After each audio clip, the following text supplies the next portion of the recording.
사도행전 9장 1절부터 시작되어진 사울의 회심 사건과 그 사건을 전후한 일련의 사건들은 사도행전 9장 30절에 가서 모두 끝이 납니다. 그리고 32절부터 사도 베드로의 사역이 소개가 됩니다. 그리고 그 사이에 31절 한 절이 배치가 되어 있습니다. 그 내용은 당시 교회 상태에 대한 내용입니다. 누가는 사도들의 행적을 기술해 나갈 때에 중간중간 적당할 때에 매듭을 짓곤 하는 것을 볼 수가 있습니다. 이것은 저자인 누가의 독특한 기술 방법인데 소결론이라 할 수도 있겠습니다. 그런데 그 매듭을 짓는 소재로 갖다 쓰고 있는 것이 무엇인가 하면 당시의 교회의 상태입니다. 한번 몇 군데를 살펴보도록 하겠습니다. 사도행전 2장으로 한번 가보시기 바랍니다. 사도행전 2장 43절입니다. 1장 1절부터 시작되어진 기사의 소결론이 그곳에 나옵니다. 예수님께서 부활하신 후에 40일 동안 제자들과 함께 계시다가 승천하실 때에 오직 성령이 너희에게 임하시면 너희가 권능을 받고 예루살렘과 온 유대와 사마리아와 땅끝까지 이르러 내 증인이 되리라, 이렇게 말씀하시고 이제 올라가시죠. 그 말씀을 부여잡던 제자들이 마가의 다락방에 모여서 성령이 오시기를 위하여 기도하며 준비합니다. 결국 오순절 날이 되어서 성령께서 강림하시고 성령의 강림과 함께 모든 사도들은 놀라운 경험을 하게 되고 복음을 전할 때마다 수없이 많은 사람들이 복음 앞에 나와 예수 그리스도의 새로운 공동체 안으로 편입이 되는 일들이 벌어집니다. 그리고는 그 새롭게 형성되어진 예수 공동체가 과연 어떠한 삶을 살았느냐 하는 것을 누가가 소결론으로 2장 43절 이하에 기록을 해놓고 있습니다. 우리 같이 한번 47절까지 같이 읽어보도록 하겠습니다.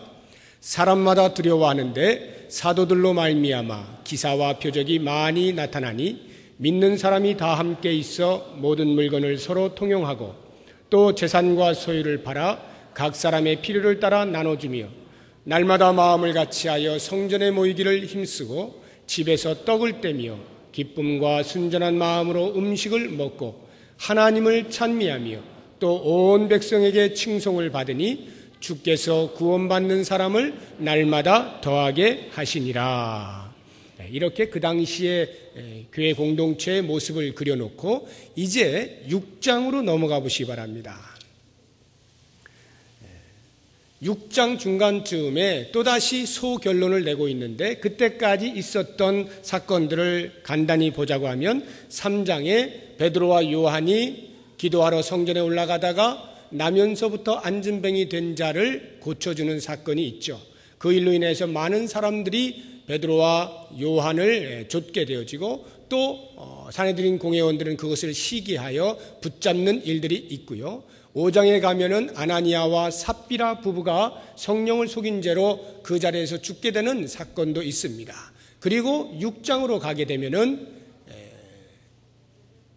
헬라파 과부들이 유대인 그 과부들보다 많이 받지 못하는 형평성에 어긋나는 구제의 제도 때문에 불평을 하게 되자 사도들이 자기들의 본연의 임무인 말씀과 기도하는 일에 전무하고 그 나머지 공개하는 일들은 집사들을 시켜야 되겠다라고 해서 7 집사를 선출하는 장면이 나옵니다. 그리고는 이제 누가가 또 소결론을 내는데 6장 7절 말씀입니다. 같이 읽어보겠습니다.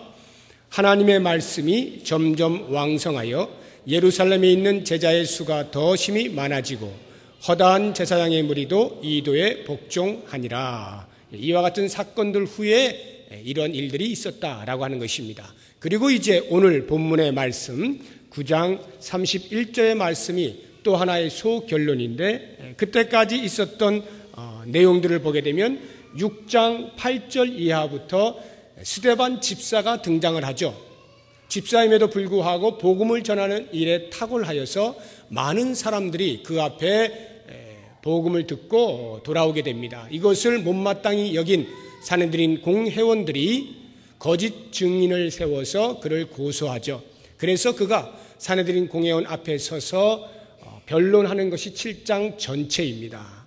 그러한 변론을 했음에도 불구하고 산헤드린 공회원들은 오히려 이를 갈고 그에게 돌을 던지는 순교의 장면이 나오게 됩니다. 그리고는 8장에 보면 스데반의 순교를 계기로 하여서 예루살렘에 큰 박해가 일어나고 그 박해로 인하여 예루살렘에 있던 그리스도인들이 산산이 흩어지게 됩니다. 그래서 어떤 사람은 사마리아로, 어떤 사람은 또 다른 어떤 장소들로 흩어지면서 그곳에서 복음을 전하는데, 특별히 8장에 빌립 집사가 사마리아 땅에 가서 어떻게 복음을 전했고 그 복음의 결과가 어떠한지에 대해서 상세히 기록이 되어 있습니다. 그리고는 9장으로 넘어와서 사울이 예수 믿는 그 흩어진 사람들을 잡으러 가는 그 길에서 예수 그리스도를 만나게 되는, 즉 회심 사건이 전반부에 기록이 되어 있고 9장 후반부를 보시게 되면 그렇게 회심한 이후에 어떠한 일들이 벌어졌는지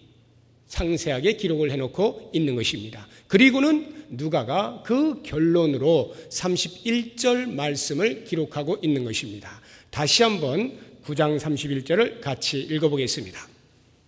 그리하여 온 유대와 갈릴리와 사마리아 교회가 평안하여 든든히 서가고 주를 경외함과 성령의 위로로 진행하여 수가 더 많아지느니라. 네. 이 말씀, 이 소결론의 말씀의 초두에 나오고 있는 그리하여를 잘 보셔야 하는데, 이 그리하여는 적어도 6장 8절 이하에 기록된 스데반의 등장 이후부터 발생한 사건들의 총합을 원인으로 하고 있음을 알아야 합니다.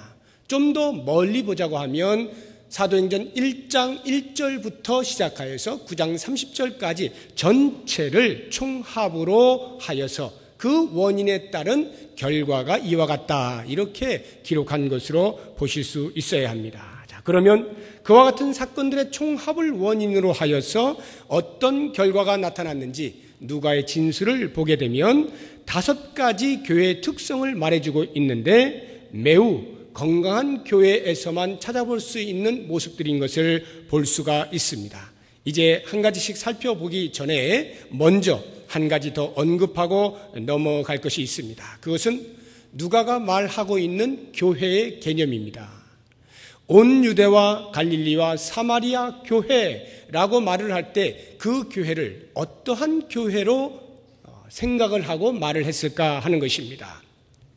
우선 그 말씀을 보시게 되면 온 유대와 갈릴리와 사마리아 교회라 이렇게 말함으로써 이미 교회가 예루살렘을 넘어서서 온 유대 땅에, 사마리아 땅에, 그리고 그보다 더 북쪽에 있는 갈릴리 땅에까지 복음이 전파되었던 것을 알 수가 있습니다.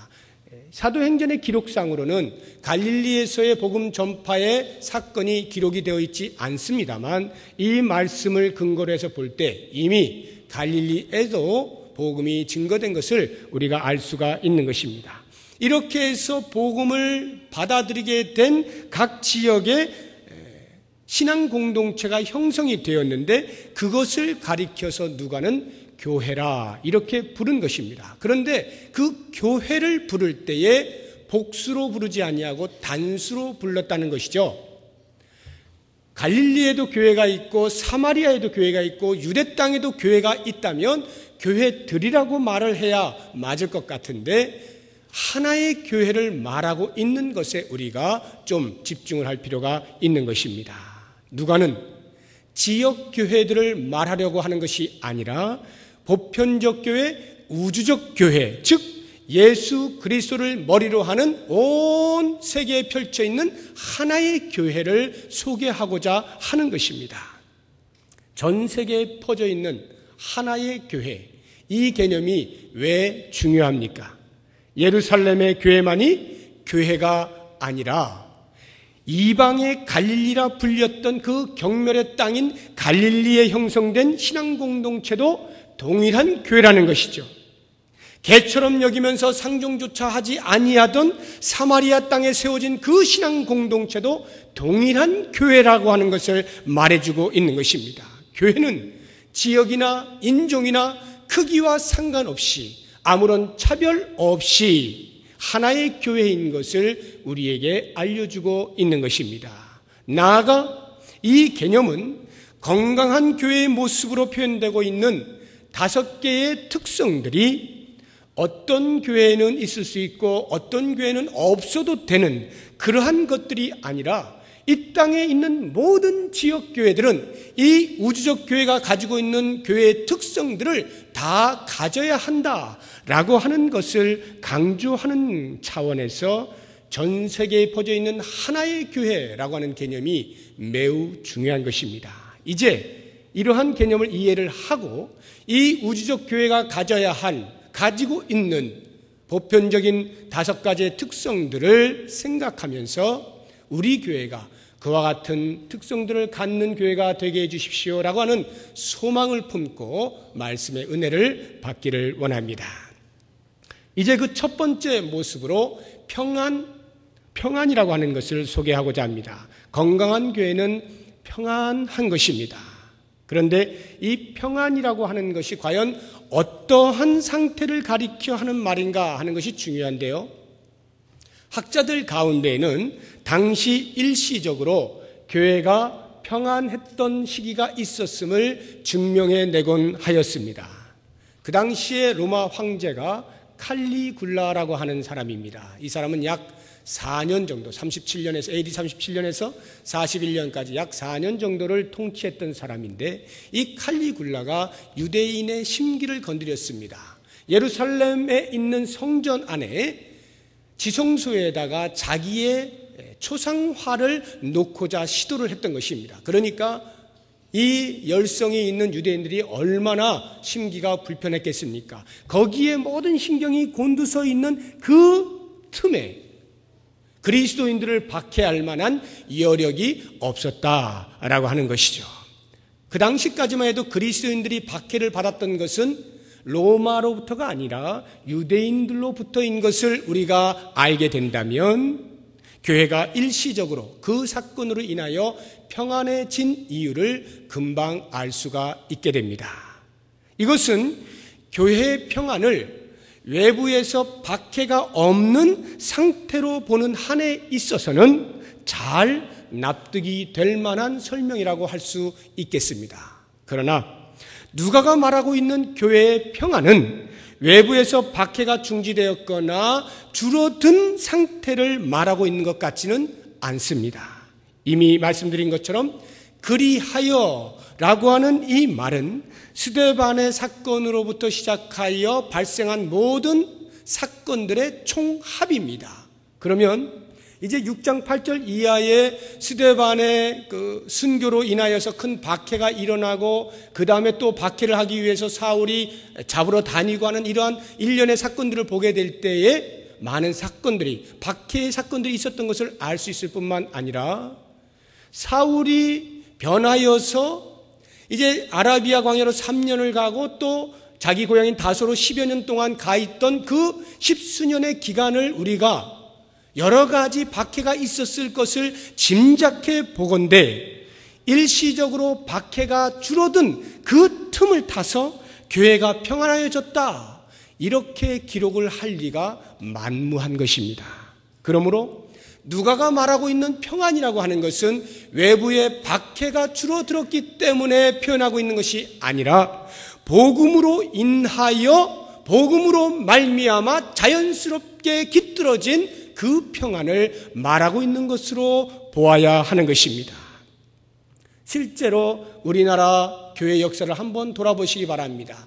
우리나라 교회의 역사는 숱한 어려움 가운데 여기까지 왔습니다. 그러나 오늘날처럼 이렇게 평화를 누리고 있는 때는 없다고 해도 과언이 아닐 것입니다. 이러한 평안의 시기에 과연 우리는 한국교회를 바라볼 때 참 평안이 있다라고, 평화롭구나 라고 하는 생각이 드십니까? 어쩌면 그 어느 때보다 가장 큰 내홍으로 앓고 있는지도 모르겠습니다. 반목과 질시와 다툼과 분열들로 얼룩져 있는 심히 불안정한 상태가 오늘날의 한국교회의 상태가 아닙니까? 초대교회는 비록 밖으로 어마어마한 박해가 계속되어져 왔지만 복음을 깨닫고 그 복음을 따라 살아내는 능력이 있었기 때문에 그들의 마음 가운데는, 그 교회에는 평안이 있었던 것이죠. 그러므로 우리 한국교회가, 우리 부평 동북교회가 참 평안 가운데 거하기 위해서는 무엇보다 먼저 복음을 깊이 깨달아야 합니다. 우리는 복음을 들을 때 너무나 쉽다라고 생각을 합니다. 워낙 많이 들었기 때문에 쉬울지도 모르겠습니다. 그러나 그 복음의 깊이가 쉬운 것은 아닙니다. 그 복음의 깊이가 값싼 것은 아닙니다. 복음의 깊이는 말로 할 수 없습니다. 죄인된 우리들을 용서하시고 우리의 죄를 사하시고 참 자유를 주신 능력이 복음입니다. 예수 그리스도와 연합할 수 있는 은혜를 베푼 것이 복음입니다. 이 복음을 나의 전 인격으로 이해하고 받아낼 때 비로소 우리의 마음 가운데 말할 수 없는 평안으로 가득할 수 있는 것입니다. 사랑하는 성도 여러분, 건강한 교회는 결코 복음을 율법으로 바꾸지 않습니다. 자기가 만든 율법에 얽매여 자기도 죽고 남도 죽이는 우를 범하지 않습니다. 건강한 교회는 늘 복음에 대한 감격과 나눔이 있습니다. 하나님의 은혜와 사랑에 대한 삶의 간증과 눈물이 있습니다. 이것이 교회의 평안이에요. 이러한 눈물과 간증으로 서로를 위로하고 격려하는 여기에서 발생하는 평안, 이것이야말로 진정한 건강한 교회가 갖는 평안의 모습인 것입니다. 그러므로 사랑하는 성도 여러분, 여러분들이 335 짝을 지어서 대화를 나누실 때마다 다른 그 무엇보다 먼저 복음의 꽃으로 이야기 꽃을 활짝 피워보시기 바랍니다. 일상의 삶에서 나를 향하여 베푸신 하나님의 은혜와 사랑이 얼마나 큰가 하는 것을 나누는 것으로 가득 채워보시기 바랍니다. 그리하면 우리 교회 안에 놀랍도록 평안으로 넘치는 것을 경험하게 될 것입니다. 두 번째 모습은 든든히 서 가는 것입니다. 그리하여 온 유대와 갈릴리와 사마리아 교회가 평안하여 든든히 서 가고, 건강한 교회는 든든히 서가는 교회입니다. 이 든든히 서간다라고 하는 말은 누가가 건축 용어에서 빌려서 쓴 말입니다. 건물을 세운다, 집을 짓는다, 재건한다 또는 수리한다, 이러한 뜻을 가지고 있습니다.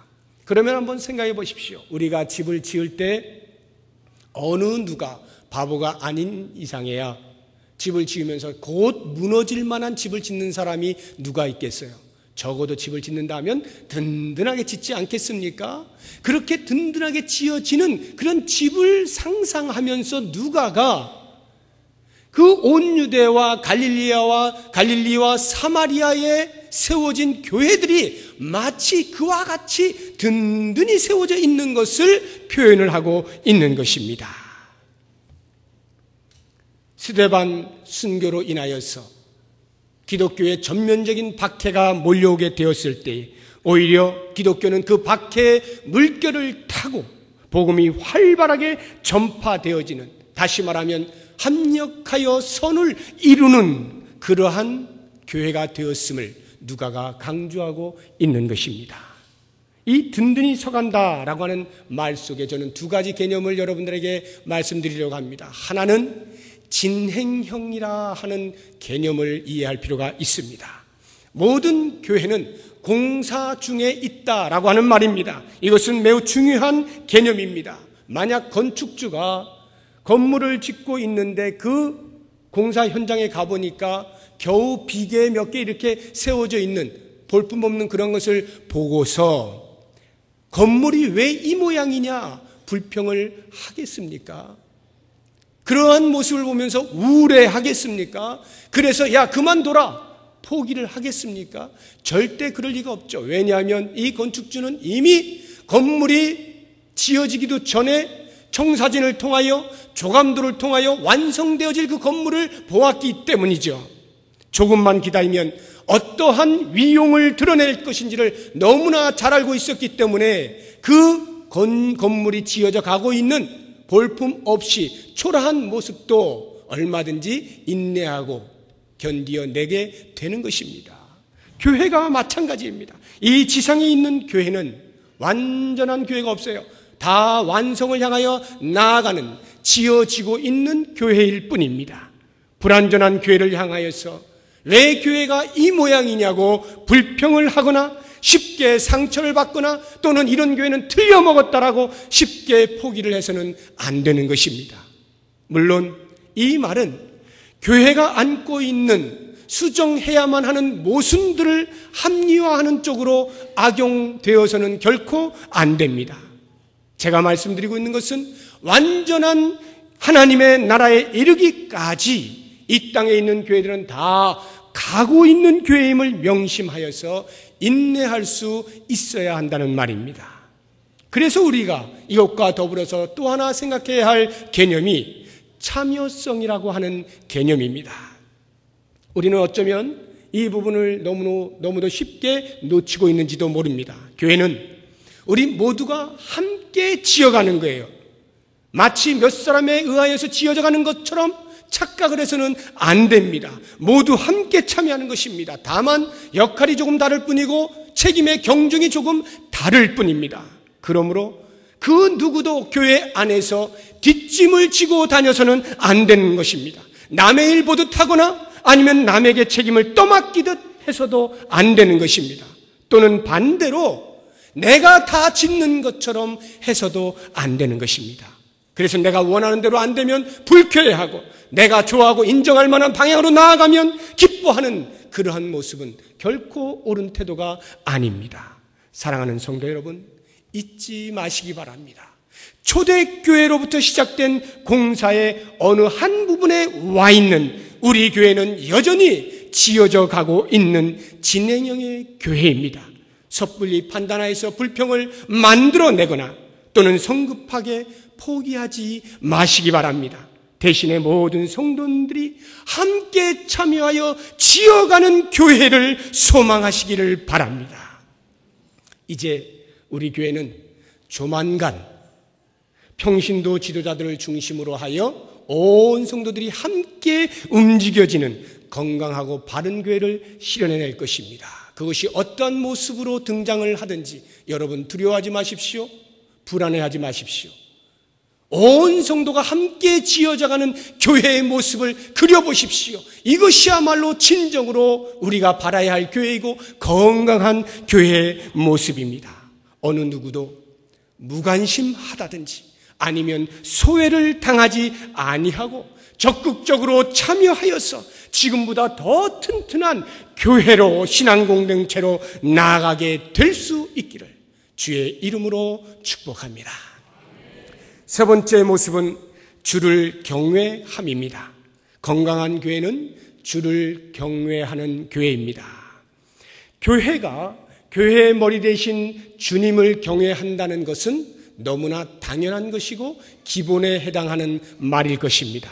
그런데 안타까운 것은 오늘날 이 기본과 이 당연한 것을 당연히 여기지 못하고 엉뚱하게 걸어 나아가는 교회들이 심심찮게 생겨나는 것 때문에 가슴이 아픈 것입니다. 우리는 이 세상의 이치에서도 이것이 통용하는 것을 알 수가 있습니다. 기본이 약하면 그 위에 아무리 화려한 것을 치장한다 할지라도 아무 소용없는 것을 다 알고 있습니다.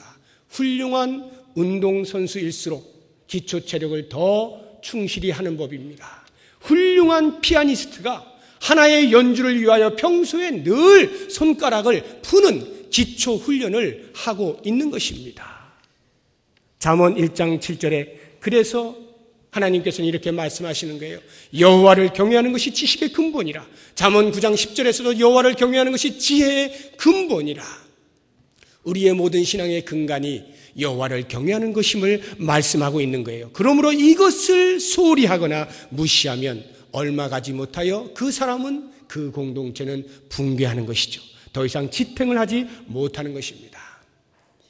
제가 이것을 제 삶 속에서 비슷하게 경험을 한 적이 있어요. 기초가 약하면 안 되는구나 하는 것인데, 정확히 기억은 안 납니다만 우리 큰딸이 초등학교 1학년인가 2학년인가 즈음에 운동회를 했는데, 그 운동회 날 같이 구경을 하러 갔습니다.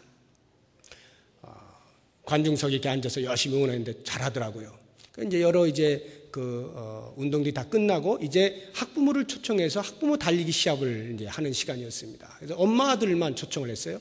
그래서 이제 쭉 이렇게 나가서 줄을 서 있는데, 출발하려고 하는데 갑자기 제 옆에 앉아있던 제 아내가 손을 뻗쭉 들더니 나도 나간다 이래가지고 막 그 관중석에서 그 밑에까지 뛰어간 거예요.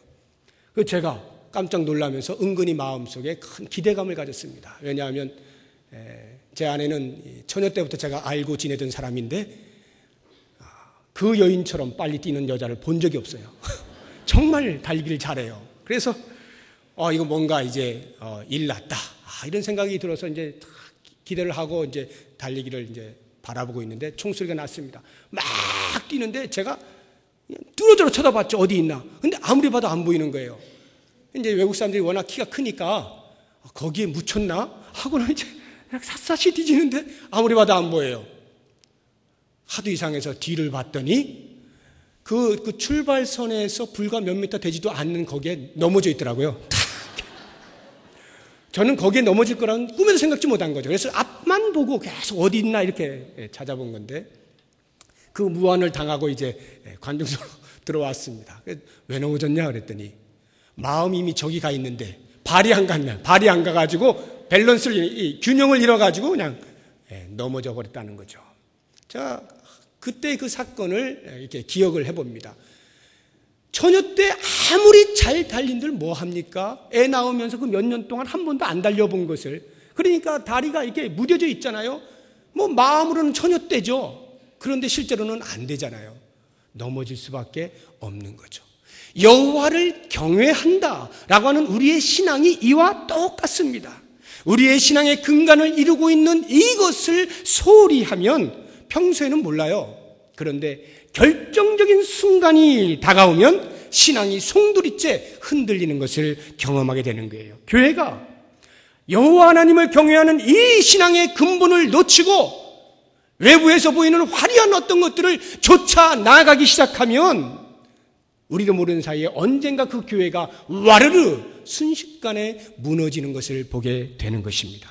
그래서 누가는 주를 경외함과 성령의 위로로 진행하여 라고 하는 말을 쓰고 있는 것입니다. 이 진행한다 라고 하는 말은 그것을 목적하여 라고 하는 말입니다. 그러니까 주를 경외함은 교회의 기초이면서 동시에 교회의 목적이 되기도 하는 것입니다.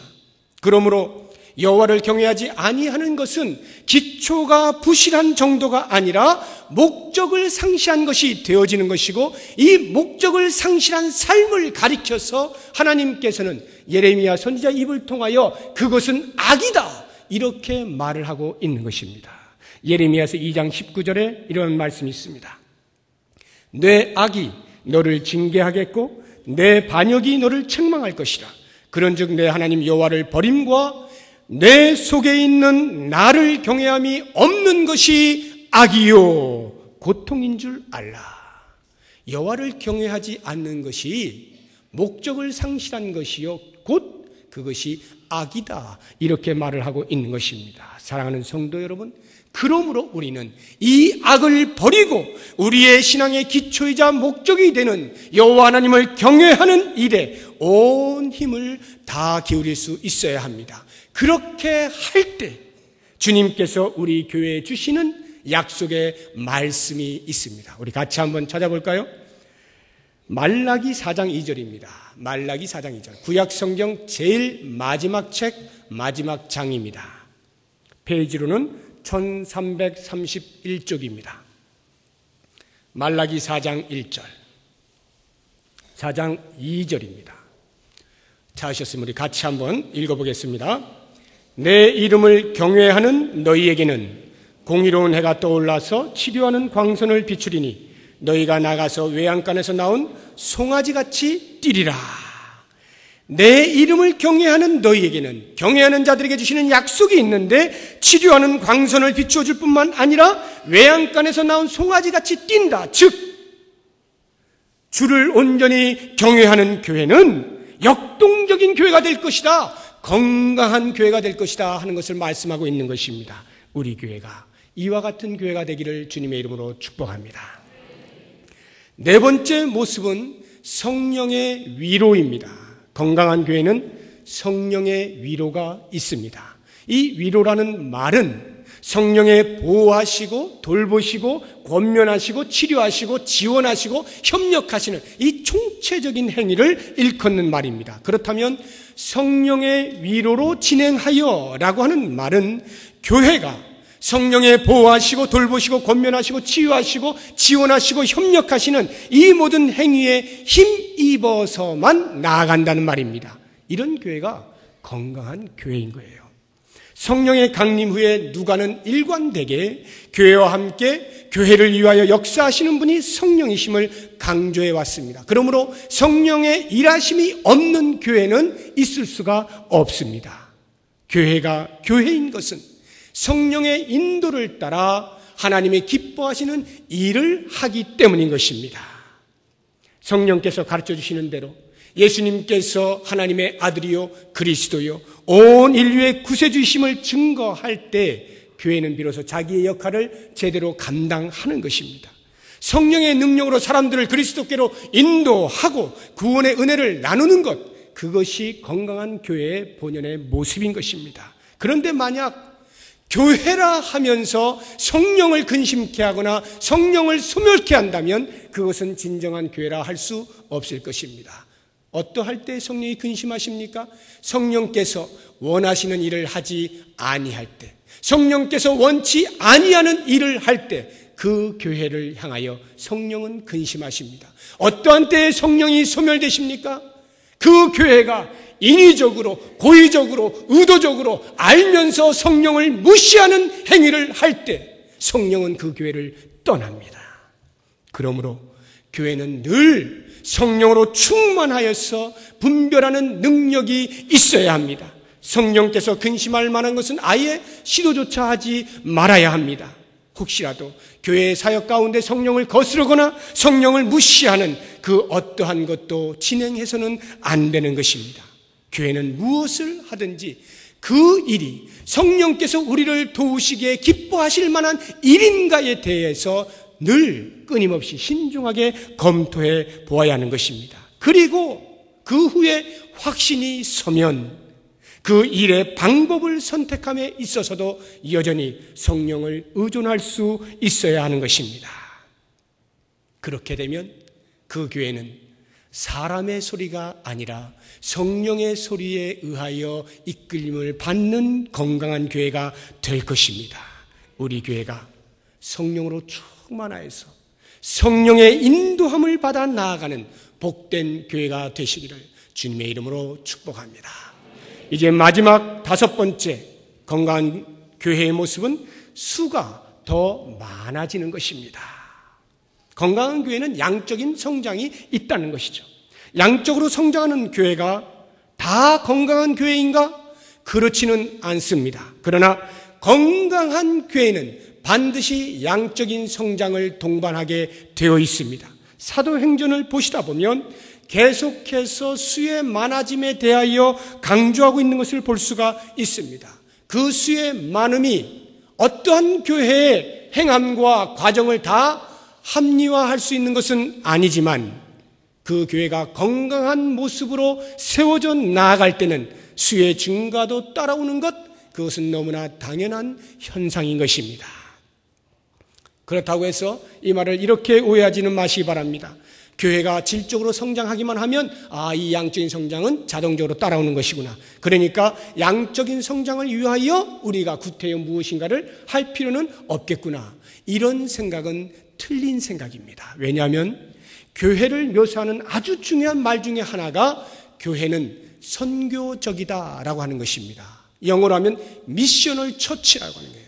교회의 본질이 선교에 있다라고 하는 말인데, 예수 그리스도를 증거하고 전파하는 사명, 그것이 교회의 본질이라는 거예요. 자, 그렇다고 하면 선교니 증거니 전파니 하는 이 모든 말들은 이미 그 말 속에 양적인 성장을 전제하고 있는 말들 아니겠습니까? 그러니까 본질에 충실하면 교회는 수적인 성장을 하게 되어 있다는 것이죠.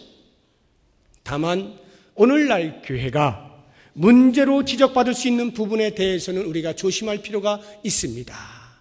성장을 해야 한다는 그 당위성을 내세워서 사람들을 불러 모으는 자체를 목적으로 삼는다면 그것은 옳지 않은 것입니다.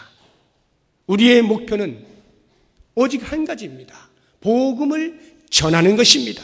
사람들에게 생명 되신 예수 그리스도를 소개하는 것입니다. 그리스도께로 나오도록 권면하는 것입니다. 이것이 우리의 목표입니다. 그래서 그 목표를 따라 최선을 다하고 충성을 다했더니 결과로 주시는 것이 수가 많아지는 것이어야 하는 것입니다. 우리 교회는 내년에 선교라고 하는 큰 표 아래 한 해를 보내게 될 것입니다. 이제 새생명 축제가 이미 예비가 되어져 있습니다. 조만간에 태신자를 작성하는 일도 있게 되어질 것입니다. 약 1년이라고 하는 긴 기간을 준비하면서 기도하면서 이 새생명 축제를 위하여서 애를 쓰게 될 것입니다.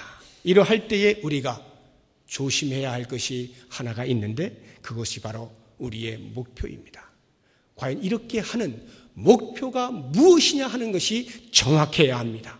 교회가 외형적으로 더 커지기를 원하는 것인가? 아니면 한 영혼의 구원에 대한 애끓는 소원 때문인가? 이것을 끊임없이 자문하면서 그 질문에 대한 명백한 답을 내릴 수 있어야 하는 것입니다. 그렇게 되어질 때 그 새생명 축제는 하나님께서 기뻐하실 축제가 될 것임이 분명하고 그 결과로 양적인 성장도 허락해 주실 것임이 분명합니다.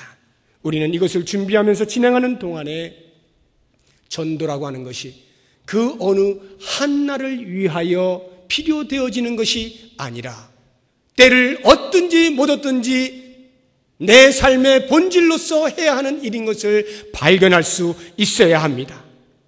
날마다 이 거룩한 사명을 감당해야 하는 것임을 배울 수 있어야 합니다. 그래서 그렇게 하여 주시는 하나님의 은혜로 말미암는 수가 많이 증가가 된다 할지라도 우리는 그것 때문에 우쭐해지고 자만해져서 그 자리에 안주하지도 아니하고, 그리고 그것 때문에 오히려 더 욕심이 나서 더 큰 교회를 만들고 더 많은 사람들을 불러 모으는 엉뚱한 목표를 세우지도 아니하는 교회 본연의 사명에 적극적으로 동참하며 그 사명을 잘 감당할 수 있는 교회가 될 것입니다. 사랑하는 성도 여러분, 오늘 저는 건강한 교회가 갖는 5가지의 특성에 대해서 오늘 한 절의 말씀을 통하여 같이 나누었습니다. 건강한 교회는 평안한 교회입니다. 외부에서 박해가 없어 평안한 것이 아니라 복음의 깊이를 깨닫고 그 복음에 사로잡혀 자유자가 된 은혜로 말미암는 평안입니다. 건강한 교회는 든든히 서가는 교회입니다. 금방 무너질 것 같은 그런 교회가 아닙니다. 그러면서도 계속하여 완전한 하나님의 나라를 향하여 나아가는 교회이며, 그래서 모든 성도가 함께 참여하여 지어가는 건강한 교회, 든든한 교회입니다. 건강한 교회는 여호와 하나님을 경외하는 교회입니다. 그것이 우리의 신앙의 근본이요 우리의 신앙의 목적인 것을 알아서 여호와를 경외하는 것으로 풍성한 교회, 이것이 우리가 꿈꾸는 건강한 교회입니다. 건강한 교회는 성령의 위로가 있는 교회입니다. 오직 성령의 인도함을 따라 성령의 역사를 좇아서만 나아가는 사명을 감당하는 그러한 교회입니다. 마지막으로 건강한 교회는 수가 더 많아지는 교회입니다. 이 모든 것들을 주 앞에서 깨끗한 양심으로 해낼 때 하나님께서 부어주시는 은혜로 그 수가 증가하는 교회, 이것이 건강한 교회입니다. 모쪼록 우리 모두가 이와 같은 건강한 교회를 꿈꾸며 이와 같은 건강한 교회가 되어지는 그날까지 최선을 다하여 살아드리는 우리 모두가 될 수 있기를 주의 이름으로 축복합니다. 기도하겠습니다. 하나님 아버지, 부족하고 연약한 것 투성이인 우리들을 부르셔서 하나님의 거룩한 교회를 지어가는 일에 동참케 하여 주신 것 감사를 드립니다. 결코 자만하지도 아니하고 결코 욕심을 부리지도 아니하고 결코 포기하지 아니하고 오직 우리 성령님의 인도하심을 좇아 완성되어질 그 하나님의 나라 이루어질 때까지 열심을 다하여 달려가겠습니다. 힘을 허락하여 주시옵소서. 아름다운 교회를 세워 이 땅에 모범된 교회로 우뚝 서게 하여 주시옵소서. 예수 그리스도의 이름으로 기도드립니다. 아멘.